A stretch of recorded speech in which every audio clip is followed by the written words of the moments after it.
Right, so Graham and Pauline from Hunters just finishing off on our little series of vlogs on the potential impacts on the implementation of the Renters Reform Bill. So one of the changes that we've seen, and something for landlords to be aware of, is that the Act is going to ask landlords to register, and it's also going to say that all landlords are going to be forced to join an ombudsman scheme. Ombudsman being a third-party arbitrator. Um, Pauline, what does registering as a landlord mean to our customers currently acting in Scotland? Landlords at the moment have to register with their local council.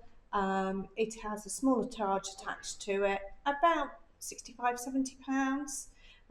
Each landlord has to register for So like each Mr. and property. Mrs. sort of thing. Absolutely, Right, Mr. okay. and Mrs. for each property.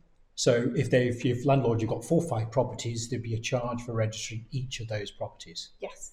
But quite small, I don't think it's overly onerous, is it? No, it's £65–70, somewhere in that region. Okay, so we could assume then that the English system is going to have a similar kind of process.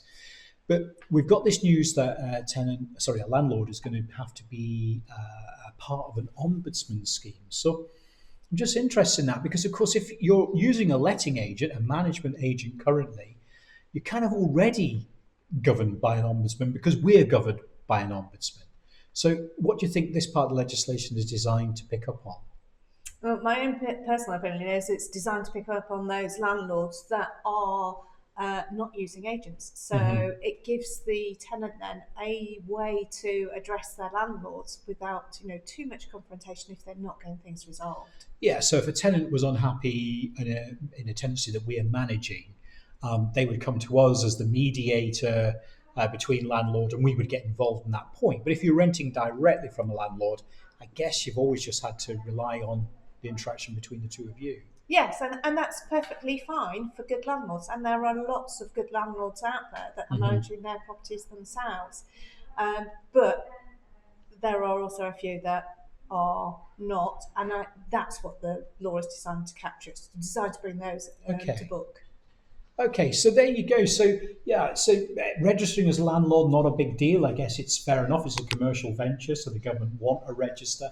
The issue of the ombudsman, a little bit more to consider for those landlords who've always managed their own properties. But I guess the essence behind the rule is just to make sure if things do go wrong, then your tenant has a third party to liaise with.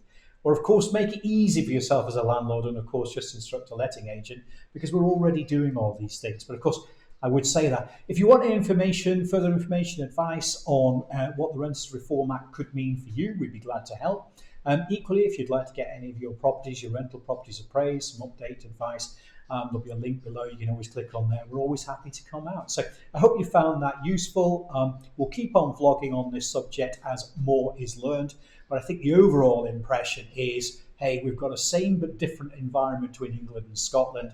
There's nothing to be too worried about a Renters Reform Bill coming through, but we'll keep you updated. Thanks.